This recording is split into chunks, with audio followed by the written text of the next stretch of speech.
Hi, everybody. I'm Dave Garrett, co-founder of Club dVIN. Thanks for showing up today. I appreciate it. And I'm here today with Michael Juergens, the founder of the Bhutan Wine Company. And today we're going to talk a little bit about Michael and his background. We're going to talk about the Bhutan Wine Company and how cool that is. We're going to talk a little bit about our first Club dVIN global members event, which is happening in Bhutan with Michael in August and September of this year. And then we're going to talk a little bit about the digital cork and tasting tokens and Club dVIN membership and what that means. So thanks, Michael, for showing up. Why don't we get started? You want to talk a little bit about yourself, introduce yourself a little bit, talk about who you are, how you got into wine, and how you got to Bhutan. Sure. There's nothing I enjoy more than talking about myself. So let's jump into it. So I guess by way of background, I am a certified Tom. I'm a CSW. I'm a Master of Wine candidate who's on the verge of failing the tasting exam for the 5th year in a row and smashing out of the program. And my day job is I run the wine consulting practice for the largest wine consulting firm in the world, one of the big 4 firms. And also, I'm a wine writer. I've written, I think, 7 wine books, a couple of which have been bestsellers. So pretty geeky about wine. And also the founder of the Bhutan Wine Company, which I think we're going to talk about tonight, which will be pretty fun. So let's see. You asked about how I got into wine. Sure. Let me first just say thanks for that. Great intro. We're going to in the notes for this, we're going to put links to all your books. So let's get some. We'll get some more sales going. Are they all on Amazon? Yeah, most of them. And then there's one that's going to come out in like 2 weeks, which is the Drinking and Knowing Things Guide to New Zealand. Oh, that's awesome. Yeah. Oh, cool. You know, one of our other founding members is Angela Scott. Do you know Angela? Just from the TV show The Office. That's funny. You know, she's in your class, I think. I think she's also going to do the tasting exam this fall. Oh, she is? Yeah. She's an MW candidate? Yeah, she won the... Where's she based? She's from the States. She's married to another MW, actually. And they spent the last 3 years in New Zealand, or 4 years in New Zealand. He's a winemaker. But they were down there and they got stuck, and they were there through the whole pandemic. It's interesting. And just came back. She's from Philly. Okay. But now they're in London. Her husband is an MW based in London. Okay. All right. So my guess is she probably, when they were in New Zealand, she was probably going to the Australia seminars, and now she's in Europe. So she's going to the Europe seminars. Cause I'm pretty sure I know every single person in the US that's in the program, and that name doesn't sound familiar. So. She's from the States, but anyways, she'd be a good person to talk. I'm sure she's going to love your book. Well, as much as anyone who loves my writing loves it. It's sure. You know, you get like the 95% of my ratings are 5-star, and then 5% are 1-star. So there's no in between. You either love it or you hate it. I like it. Well, I can't wait for it to come out. We'll make sure there's notes for everybody. Cool. So tell us, how did you get involved with the A, how did you find out about Bhutan? And B, how is it that how I always refer to you is the management consultant with full sleeve tattoos, who is a punk musician on the weekends and Master of Wine candidate, also happens to be the co-founder of the Bhutan Wine Company. So I don't know. Can you tie all that together?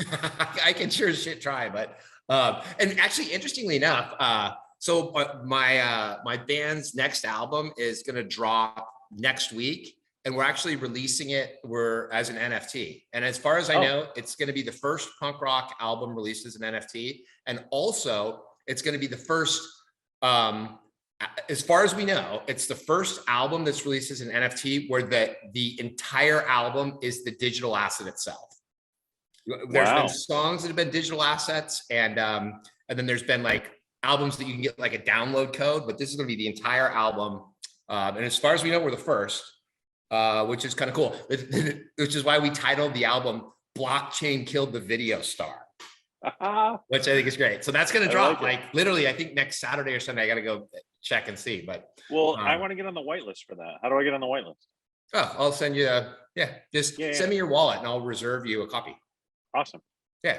That's crazy. Cool. So anyway, so back to the trying to tie this together. Maybe let's start with Bhutan. So I made a decision years ago that I was going to try to do this thing called the Grand Slam, which is where you run marathons on every continent, and then you run a marathon on the sea ice around the North Pole. And so we started doing this. That's not insane at all, by the way. Dude, by the way, if we want to go down a rabbit hole, we can talk about the trying to run a marathon and on the Union Glacier and on Antarctica near the South Pole, which damn near killed me.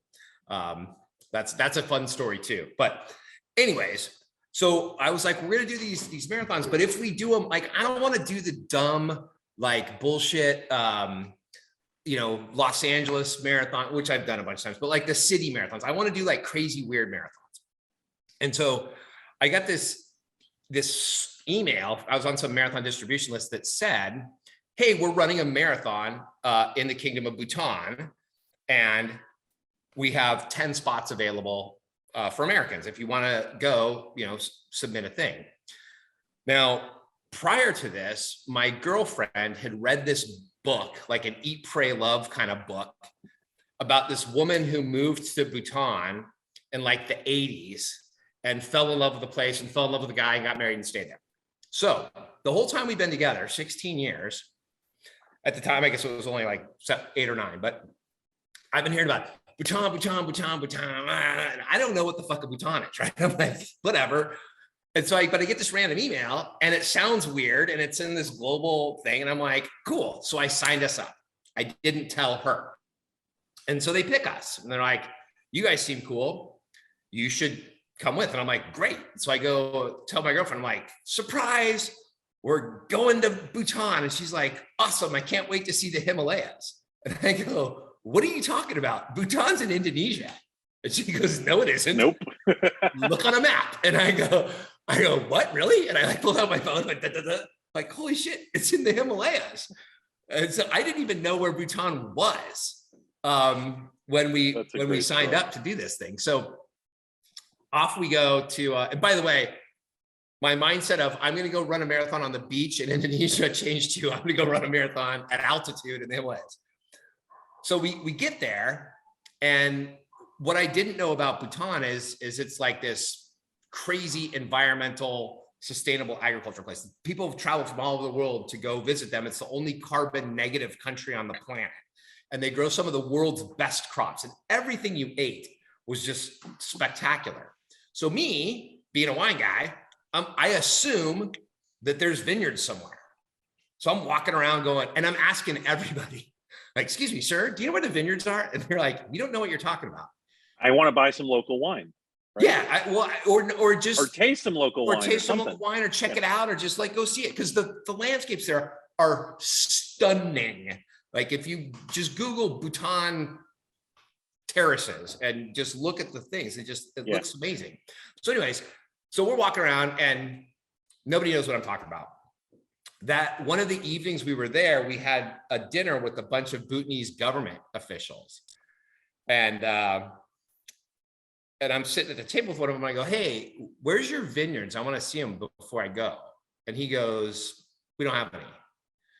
And yeah, I'd been drinking a little bit. So I just start lighting him up. I'm like, dude, you guys are screwing up. Like you have this perfect country to be like a player on the global wine scene. Like you need to do this. And he goes, why do you think that? And I go, well, this terroir, this soil, these microclimates, this, you grow the world's best Mandarin oranges. If you grow the world's best Mandarin oranges, you could probably grow a grape pretty well, And I'm just rattling stuff off. And he goes, yo, get this guy's contact info. So I go back to California and I do some research and I write this white paper that says, this is why I think Bhutan could make, world-class wine.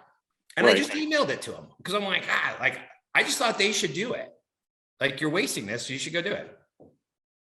So that's the end of it. I send off this white paper and I don't hear anything back. Fast forward a couple years and oh wow, there's a poll. Are we getting like CPE credit for this if we we have to? Sorry, man. We're doing polls for the attendees. All right. It says hosts and panelists cannot vote. I can't vote. You can't vote, man. Sorry. I'm going to skew the curve. I'm just going to. So back to good old Bhutan. So about 2 years later, we had so much fun running the marathon that I went back with a different group of people. And while I was there, all these government people wanted meetings. And they're like, hey, are you the wine guy? And I'm like, yeah. So it turns out everybody read the white paper. Sure. Of course they did. What else do you do in Bhutan? I mean, you'd be happy. Bhutan, they've got this whole happy, thing. you pet the yak, you look at the views, and you read a white paper. Yeah, you might even read the white paper a couple times and jot down some questions to ask the guy that wrote it. Right. Turns out. So, I start taking meetings with all these government folks, and they're like, "Do you believe this?" And I go, "Absolutely." And they go, "Well, how would we do it? Like, if we wanted to do this, how would we do it?" And we talked a lot about how it aligns with their gross national happiness model and the different pillars and the idea of building a wine industry 100% aligns with a bunch of the things that the country wants to do, like higher value agricultural based exports, brand Bhutan, job opportunities, utilization of fallow land, just a bunch of different stuff. So I go home and I write a 10-year business plan. And I also draft some draft wine regulations for the country. And once again, I just email it all to them. I'm like, here you guys go. Just do this. Have fun with this. Do it. And send me a case. That's exactly what I said. Maybe put a little plaque with my name up on it somewhere that says Mike Juergens started this whole thing. At like the end of an end post. Like put a little plaque on the first end post that's like, this row dedicated to Michael. Yeah, or name a block after me, whatever. Yeah, great. Yeah. And so they came back to me and they're like, we totally want to do this. And I'm like, you should totally do this. And they're like, we need a partner because we don't know how to do this. And I go, you should get one. And they're like, you're not following, sorry. Yeah. Like, do you want to do this? And I was you have just volunteered. Well, no, I actually had to think about it quite a bit because the Himalayas, I don't know if you know this, David, are not near Los Angeles. No. In fact, they're so far away that you don't know which way. Like, I'm sure that when you do the Google Maps, it's like it can't decide which way you should go around the world to get there. So it's funny you say that. So I've been experimenting, and the slightly longer from an hour perspective is to go LA, Tokyo, Bangkok, Paro. Right. So slightly longer because it's 3 flights, but it's about the same distance. The shorter time-wise thing is you go LA, Delhi, or actually you go LA, San Francisco, Delhi, and then Delhi's a little puddle jump up to Paro. And it's sort of 6 of one, half a dozen of another, except the Delhi airport's a shithole. Yeah. And the Bangkok airport. Better to go to Bangkok. Yeah. So and the flights from Bangkok are better, right? It's basically it's about the same. And actually, a lot of times the flight from Bangkok stops in Delhi and picks people up, and then it's kind of loosey goosey the way the flights. I'll tell you the story. So the first time we were leaving, so Paro is the #1 scariest airport to fly into for a bunch of reasons. If you Google it, it's fascinating. But you drop down into this valley and then you kind of swing through the valley and then you slam down on this runway and jam on the brakes. Yeah. It's like Quito. Have you ever flown into Quito? I have not flown into Quito. I think Quito's #2. Quito's the one where the runway goes up at the end. It's like a runaway truck ramp. Quito, let me just tell you, I've flown into Quito a bunch of times. Quito has this very reassuring thing where when you're leaving, you taxi by the graveyard of planes that have crashed.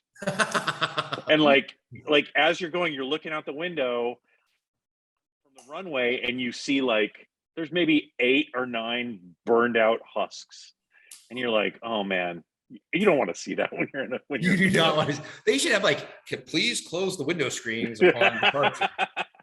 Well, so anyway, so we're leaving, and the guy that I'm with, who had been to Bhutan a number of times, he goes, I'm like, it was an exciting landing. It's going to be an exciting takeoff. And he goes, do you want to ride up front? And I go, what do you mean? And he goes, like in the cockpit. And I go, yeah. And so we get on the plane, and he goes, hey, can my boy join the pilots in the cockpit on takeoff? And they're like, oh, let's check. And then they came back and they're like, oh, you can't, because there's an extra person. We have an extra person up there today, but otherwise it'd be fine. Yeah. So that's kind of how loosey-goosey it is. There's, hey, you want to ride up front? Yeah, come on up front. So anyway, we lost our trail on the Bhutan Wine Company. So well, while we're stopped here for just a second, let me just tell everybody, hey, if you've got questions for Michael, then just go into the Q&A and ask them, and like we'll pause a little bit later before we get into the Club dVIN stuff, and he can answer your questions. So why don't you keep going with so now you've written the white paper, they've read the white paper, you've gone in your second marathon trip, yeah, and now they want to partner, and you know, someone says we need a partner, and there's another guy who's got your arm in a vice. Well, it was, I very easily could have walked away and said, no, I don't want to do it. Good luck. I'll introduce you to some people. But I started thinking about it, and I was like, I could very easily go have another vineyard in Paso or Temecula or Napa or wherever, right? Or Burgundy. Or Argentina or Priorat or whatever. And that would be cool. But the opportunity to build a wine industry for a country, I think the last time it was done was probably in the 1800s in New Zealand. Yeah, right? Probably. Because everywhere else that can organically grow grapes already does. Yeah. You know, so it's a question of like, let's go hunt down the indigenous varietals and, you know, try to find some history of what people were making back then. Bhutan doesn't have any of that. And so it's like, I've been given this sheet of paper. It's like, figure out what we're going to be. And I'm like, that's probably the coolest wine thing that you could do, as far as I know. That's a cool wine thing. Yeah. And so I was like, yeah, we're all in. And so I went to my girlfriend, and I'm like, you know, I'm pretty busy running this, you know, consulting, you know, being a partner in this big consulting firm. How about you quit your job as a kind of a senior executive at a pretty large consumer products company and become the CEO of the Bhutan Wine Company? And that took her about 30 seconds to go, yep, I'm all in on that. And so that's great. 5 years ago. And then we, you know, you can't imagine all of the stuff we've had to do to get it to where it is today. But today we have 7 vineyards, 5 of which are in their 5th harvest, and 2 of which are in their 3rd. And we will do our first harvest this year, and we will make our first barrel of wine. And you and I have talked about this. Like, how cool is it to have like it's very cool. The first bottle of wine ever produced in a country? Can you imagine if you had that? I'm very excited about this. Yeah. So tell me a little bit about what varietals do you have planted, and what do you think we're going to get for a yield this year, and then we can talk more about the event that we're going to do in harvest. Yeah. So acknowledging that this hasn't been done before, right? So there's no history. That's issue number 1. Issue number 2 is that Bhutan on the south side is like 500 feet in elevation, and on the north side it's like 27,000 feet in elevation. So, and this is like 300 miles north to south, maybe 400. So you have every climate zone known to man. In this one little country the size of Switzerland. The other thing that you have is you have incredible soil diversity. And so, you know, even within a single field, you'll see 10 different kinds of soil, just because of the way the Himalayas were formed, and then you get alluvial runoff from the glaciers and all kinds of stuff. And there's no historical weather data. And so we don't know, right? Right. And so my take on it was like, look, let's go plant a bunch of stuff and see what works. see what works. And I know that things are going to fail, and I'm totally fine with that. I believe that I'm the only guy in the world that has a vineyard that has in the vineyard Cabernet, Riesling, Chenin, Sangiovese, Tempranillo, Syrah, Pinot Noir, Malbec, Sauvignon Blanc, Chardonnay. I'm pretty sure I'm the only guy in the world that's got that in my vineyard. Dude, it's like what it sounds like you've built is like, you know, the old school allergy tests. Like when you'd go in and they'd put all the pins in your back, Yes. and they'd be like, let's see which thing like Which erupts thing, like, in something erupts. nasty. Yeah. So you just whatever, we'll try it, we'll see it. That's Yeah. that's great. I love that idea. I think that probably, and I don't need all of them to work. I need a couple to work, and even we could end up like Argentina, right? Where it's like, you know, Yeah. Malbec. We're the Malbec capital of the world, or New Zealand, we're the Sauvignon Blanc capital of the world. And if that happens, Sure. that's great. I think what is more likely to happen is that we'll find that in the southern regions, which are hotter, probably the Bordeaux varietals will crush it. Yeah. And then as you go higher, you know, the more like the Chenins and the Rieslings will dominate. But it's been kind of interesting. Like one of our vineyards is at like 9,000 feet, and the Cab Franc is just slaughtering it in that vineyard. Yeah, I mean, so you know, in Argentina, we've got I think we're the vineyard, our lowest side of the vineyard is at 850 meters.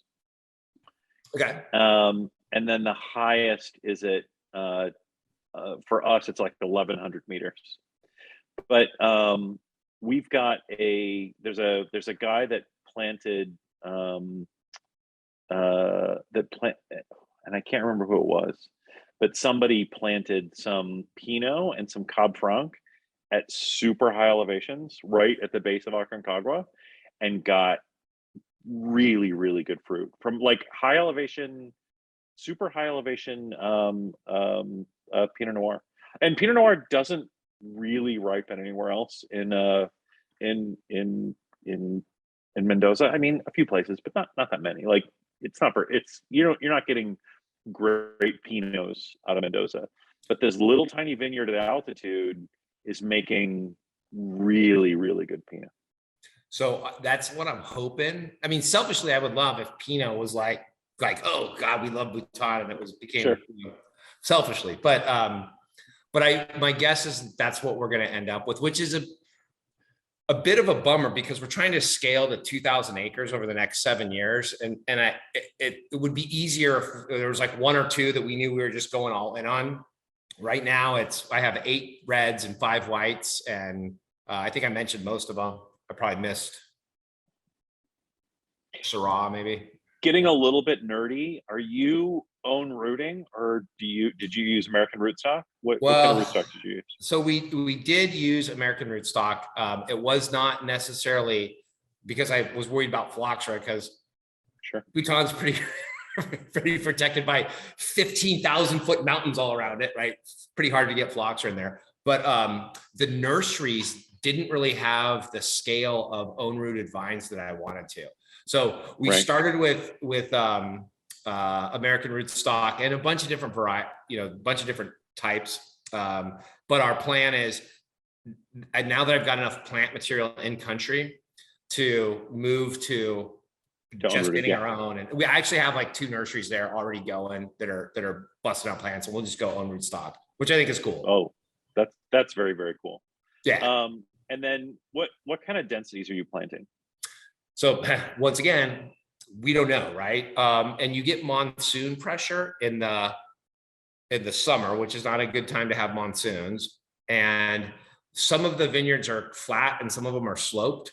And so we're experimenting. So I have one vineyard that's planted like 10 by 10 because we're trying to get wind to come through it to reduce the threat of mildew. Just for all the Europeans, this call, he's saying 10 feet by 10 feet. Oh. 3 meters by 3 meters. Yeah. Yeah. We're not planting quince. 10 meters by 10 meters would be pretty wide. So I think that's our widest vineyard. And even within that vineyard, I have rows going north-south and rows going northeast, going east-west, just because of the nature of the way the site is set up. I have another vineyard where I think probably the lowest we've gone is like 8.6, also in feet. And so like 2 by 2.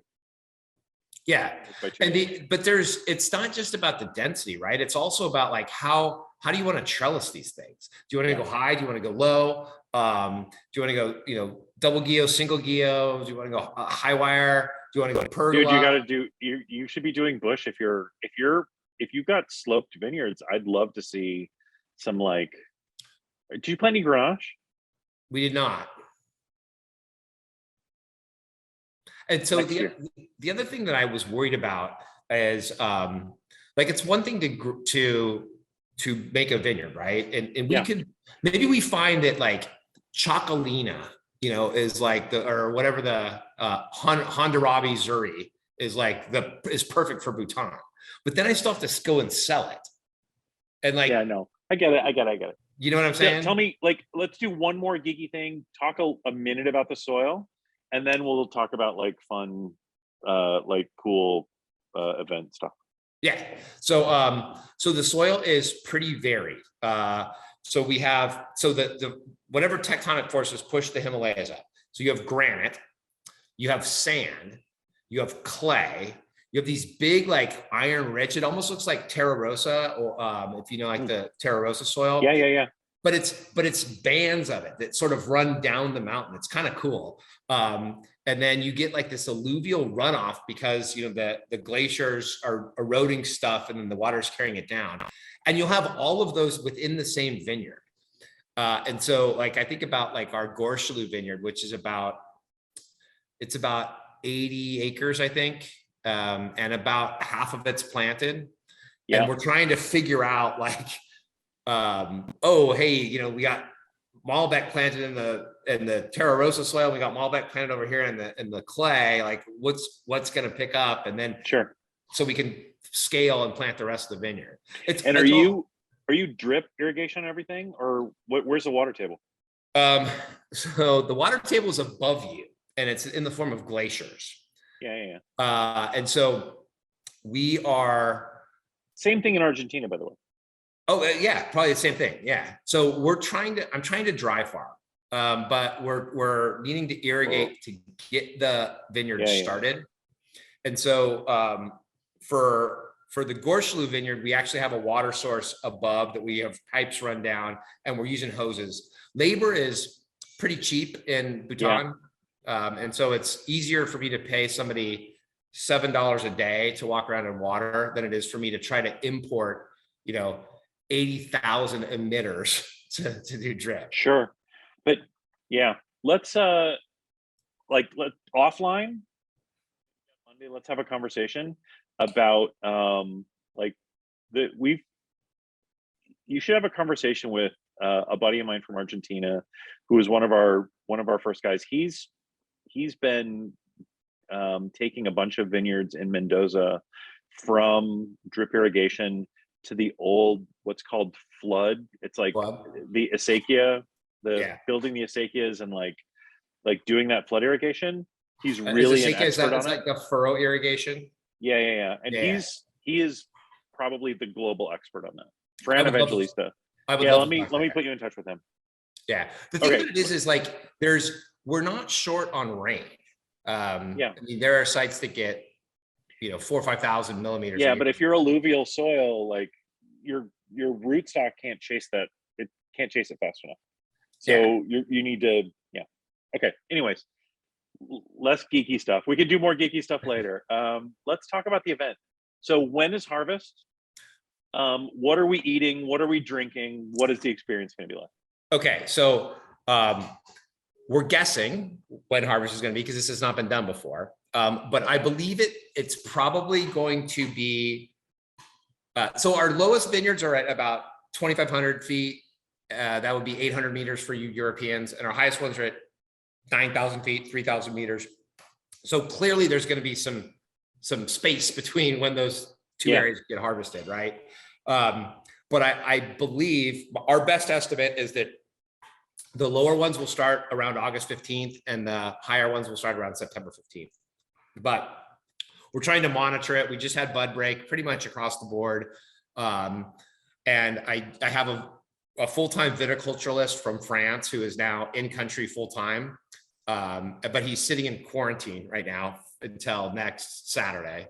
And I'm, you know, because all I'm looking at is like, I get WhatsApp photos every morning from all the different vineyards, but it's kind of hard to really understand what's going on from looking at here. So once he hits the ground and can kind of evaluate it, we'll have some better idea, and then I assume we'll kind of readjust. But we're guessing August 15th to September 15th.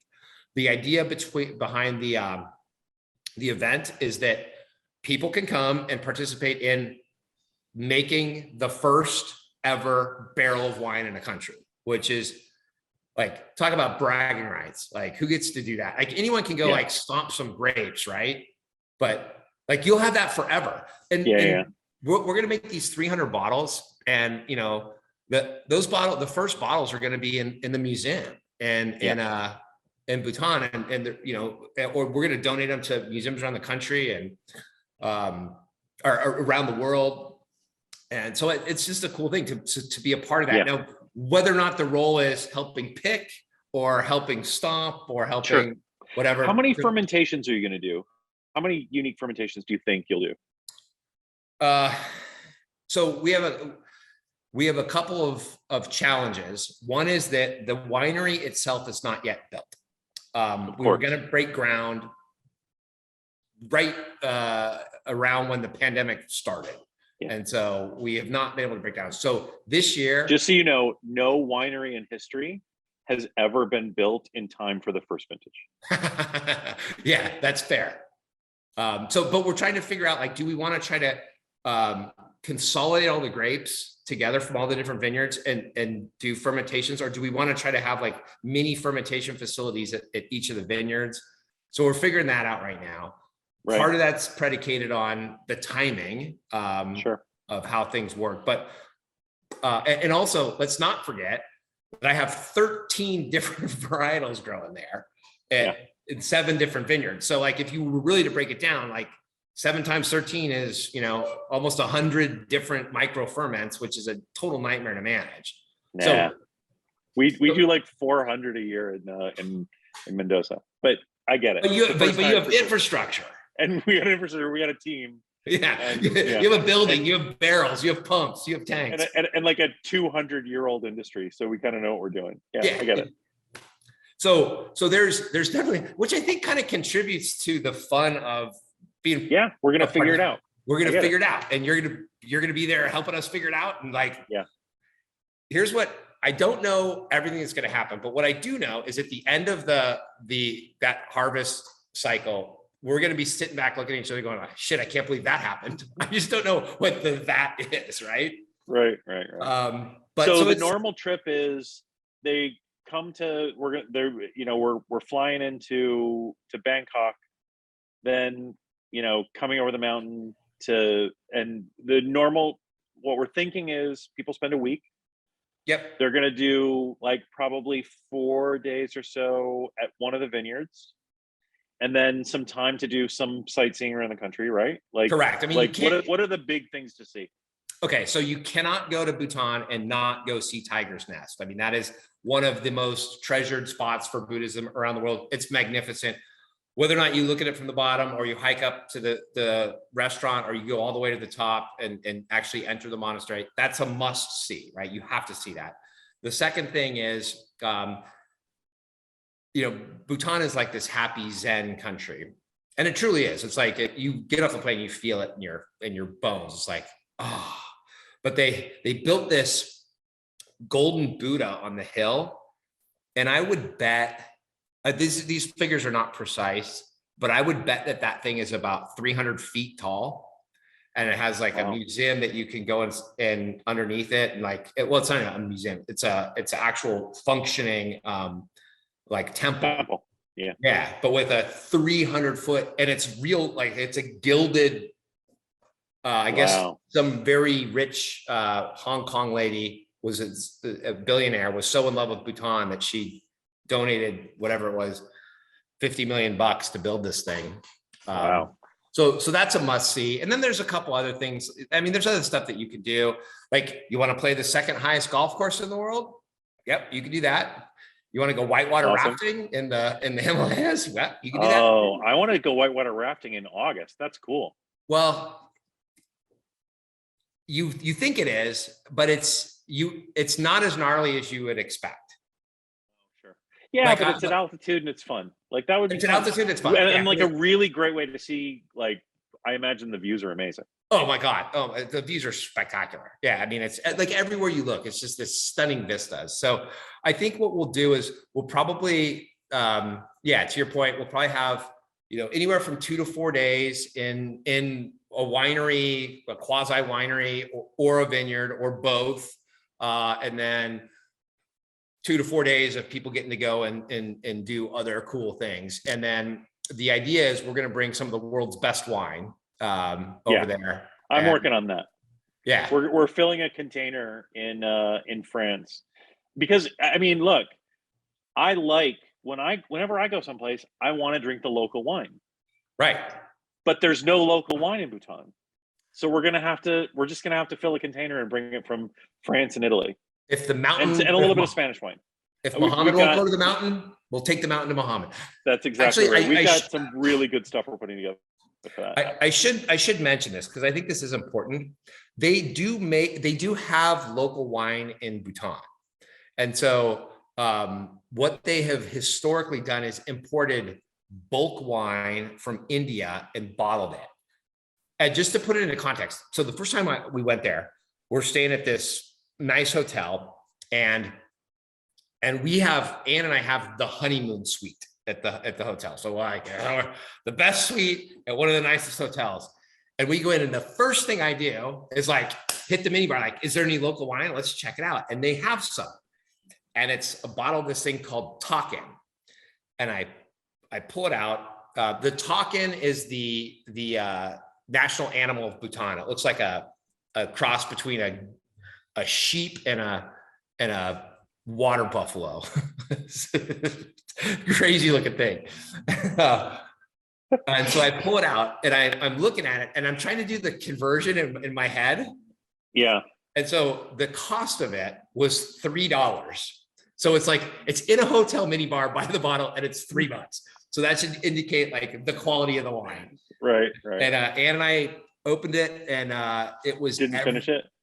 We did not. I actually have somewhere we've got a photo of us sitting out, looking out over the river, and the Himalayas are in the background, and we got this bottle of wine and 2 glasses of wine, and then we tried it. And we're like, it's garbage. So you can't actually buy some wine there, but it's not Bhutanese wine. It's other. Well, we're gonna bring something else. So we're gonna bring some fantastic wines. Talk for a minute about the food, and then I'm gonna go and talk a little bit more, and then we'll stop talking about Bhutan. I'm going to talk for a couple of minutes about NFT stuff. And again, anybody has any questions, please feel free to post them on the Q&A. Yeah, no one's got questions. That's surprising. It's probably because I'm not shutting the hell up. It's also because you're very well spoken on the topic. You're leaving it all out on the table. I like it. I am trying to. So the food. So remember, Bhutan has some of the best crops in the world. The produce and the agricultural products that we are going to eat in Bhutan will be some of the best you've ever had in your life. I mean, like literally, I'm eating a carrot. I'm like, baby, you had the carrots? This carrot is amazing. Baby, you tried this bean? This bean is off the chain. But it's a Buddhist country, and they eat meat, but you're not allowed to kill anything in the country. So all the meat has to be imported. So the meat, it's a little gray and it's a little dry. We're probably going to be a little veggie heavy. Yeah. No, all good. But the food's spectacular. It's kind of like it has it has this rich flavor, but there's also a lot of spice. But it's more like Thai spice as opposed to Indian spice. That makes sense. Right. So the food, nobody is going to have a complaint about the food other than maybe by day 6, you might want a steak. But other than that, the food's going to be great. We're bringing great wine. We'll get it in Bangkok on the way out of town. Exactly. Yep. Yeah. All right. Fair enough. Cool. Anything else you want to say about Bhutan before I start talking? I'm gonna do the last like 10 minutes on dVIN. Yeah, go for it. Okay. So thank you, Michael. That was fantastic. I'm super pumped about going to Bhutan in August.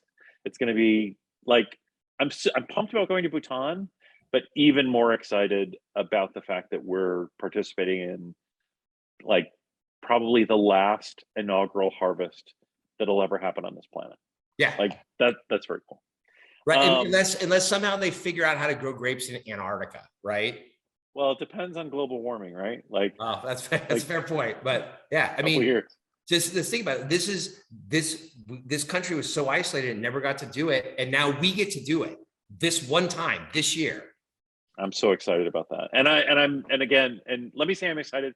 Let me also say that a big thank you to you and you know, the president of the Bhutan Wine Company for inviting Club dVIN and our members to come and participate in this historic event. Look, man, listen, I wanted to share this with the world, but I wanted to share it with people who actually gave a shit about it and would treat it with the respect that it would deserve. And Club dVIN to me represents that. So yeah. So let me talk for just a minute about that. Club dVIN is founded on a pretty simple principle. I've been in the wine business for 20 years, and you know, the wine business has worked the same way for the last 1,000 years. It really has. What we're building is the platform for the next 1,000 years.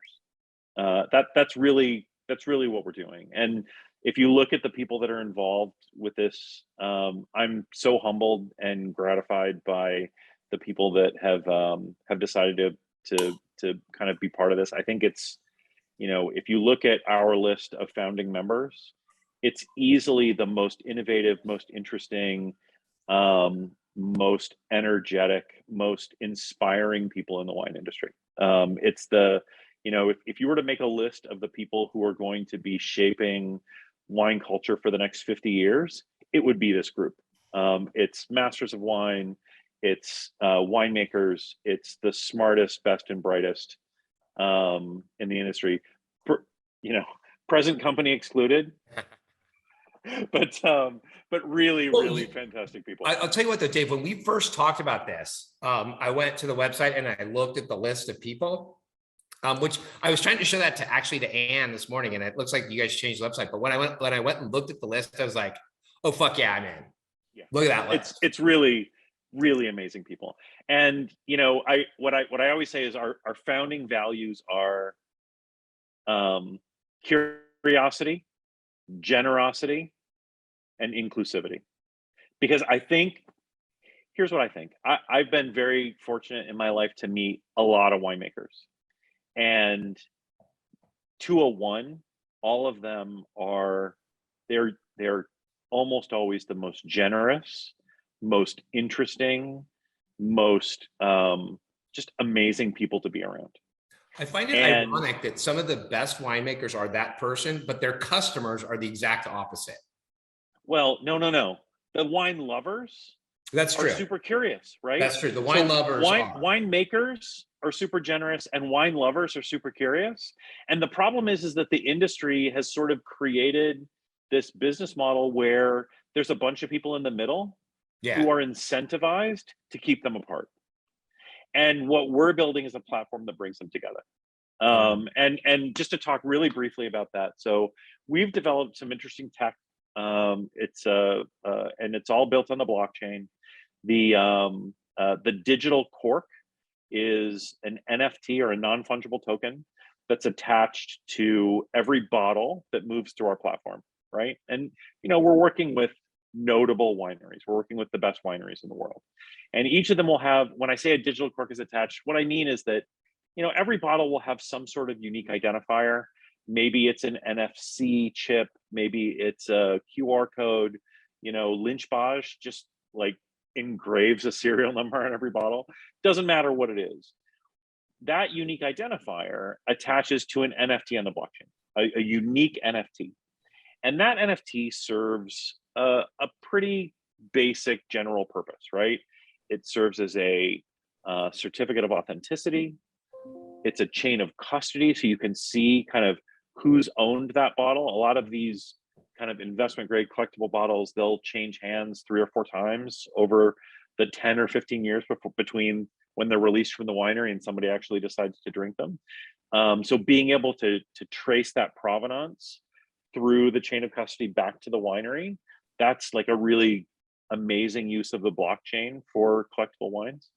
And then the other piece of it is the royalty. And you've probably, if you've heard about NFTs, that many NFTs are a smart contract that includes a royalty. So if an NFT changes hands, a portion of the revenue gets sent back to the artist or gets sent back to the creator of that NFT.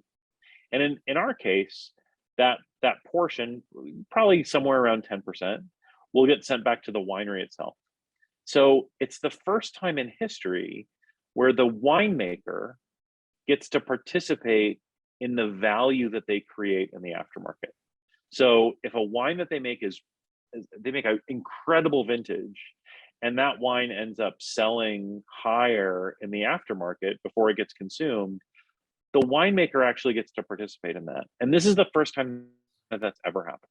Usually it's the speculators and the middlemen that get to participate in that. But with this new technology, using NFTs and blockchain technology, the winemaker will be able to participate. And I think that's historic. And for me, that's kind of like returning the favor to all these winemakers that I know that are some of the most generous, open people in the world. This is returning a piece of the value to them, including them in the value chain, which I think is just super important.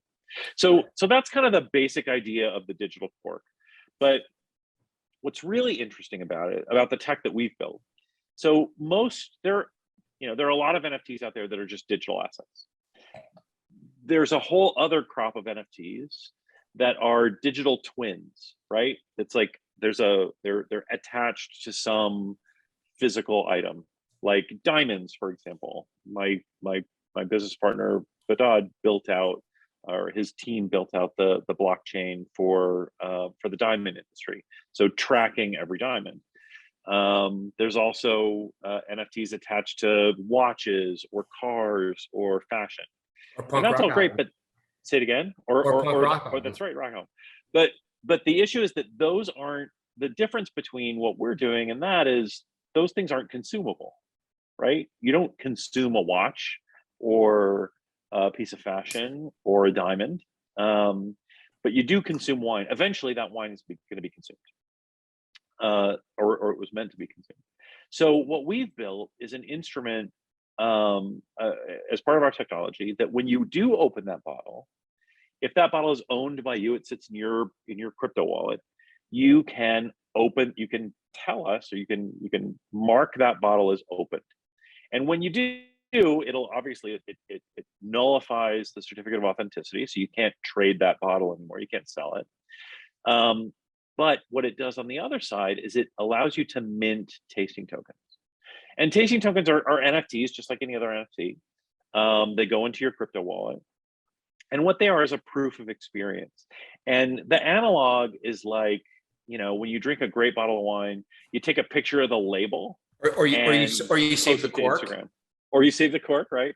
Right. And you post it to Instagram. What the tasting token is it's like that photo on Instagram, but on steroids, right? So the art is really cool. What we've done is we've created like a 10-second video that tells the story of that winery. It starts in the vineyard and talks about the winemaker and shows you the winery and then shows you the bottle. So it's like a little story.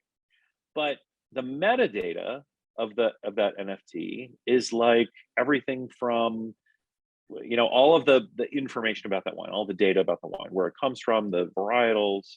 So you can go back and refer to that whenever you want. You can go and see that part of your tasting journey. In the future, you'll also be able to attach like a video or a picture of you tasting that wine, of the event where you open that wine, and even your tasting notes. So imagine in the future, you've got a gallery of all of your tasting tokens with all of the great wines that you've tasted. And all of that information, you can like visualize it on a map or on a timeline, or a timeline by vintage, or even in buckets by like who you tasted that wine with. Could you, Dave, could you even do this is fascinating. I think this is awesome. Could you even do things like where if you drank like 10 years of a vertical, like that you could get like then another badge of, Absolutely. Not only that, but so yeah, they work as collectibles, you can collect them. But the other thing that's interesting is that they serve as a utility for the winemaker. So, if you collect, and this is just an example, but let's say, Chateau Palmer, you collect 5 tasting tokens from Palmer. Well, the next time they do a wine dinner in your city, they can say, oh, you've got 5 tasting tokens, we want to invite you to a wine dinner. Or if you collect 10, they can say, hey, we want to invite you to the winery to do a vertical tasting.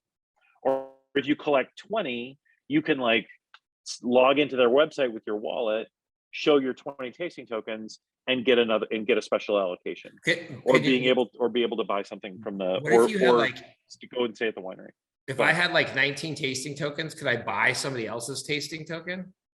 So tasting tokens aren't transferable. Okay, cool. Because the idea is that it's a marker of, it's authentic, right? It's a thing that you did. So you can't trade them. We don't want there to be a market in tasting tokens. I could just see the speculators just moving into the tasting token side of the house. Yeah, and I don't think we want that. Yeah, that would be terrible. But as you collect them, we can do all kinds of fun things working with the winery. We can drop, like, for example, you were saying, what if you do a vertical? Let's say you collect a vertical of 10 tasting tokens from like 2000 to 2010. Well, we can work with the winery to create a collectible piece of art that, like, I mean, I don't want to say gamifies, but kind of, right? That rewards you with a piece of digital art for collecting those 10 tasting tokens, for collecting that vertical. And maybe at the same time, that can also be the key to a special harvest event at the winery, or access to a special to a library offer, or any number of different things that the winery can offer as a special incentive or as a reward for being a great consumer, for being one of their number one fans. I want to 100% do this with First Barrel. I think we absolutely should. I think we should put digital corks on every bottle that comes out of the Bhutan Wine Company. I agree. For sure. I agree. Yeah. I mean, 100%. So I think it's a great idea. idea. That's the tech that we're building, and that's the platform that we think is, like I said, the next 1,000 years of the wine industry. The club. Dude, so you've solved the provenance issue, the authentication issue, and you're also giving something back to the winemaker on the back end. That's kind of a win-win-win, right? And yeah, it's right. And we're connecting them, right? Connecting winemakers, wine lovers, and with our founding members, like the best and most interesting wine experts in the world. And like, that's the community. And for me, I'm very, very excited about the things that we're going to be able to do. So the club, that's our first foray, right? It's our first group that that'll be able to experience all of these things that we're doing. And we have a friends and family drop that we're doing next Saturday, actually, a week from today. So if you're out there and you don't have an invite code, you better get an invite code. Find out from somebody so that you can be one of our early founding members. And then on May 15th, and we're going to do a big announcement about this later, but in conjunction with a very, very cool event that's happening in May, that's going to be a extremely high profile wine event. we're doing another 4,000 tokens, 4,000 membership tokens. So Dave, I think the friends and family thing is awesome. But one of the things when I was looking at the website, I love the no jerks.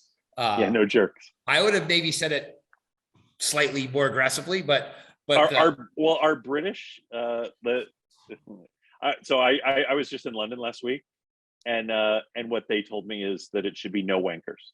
No wankers. Yeah.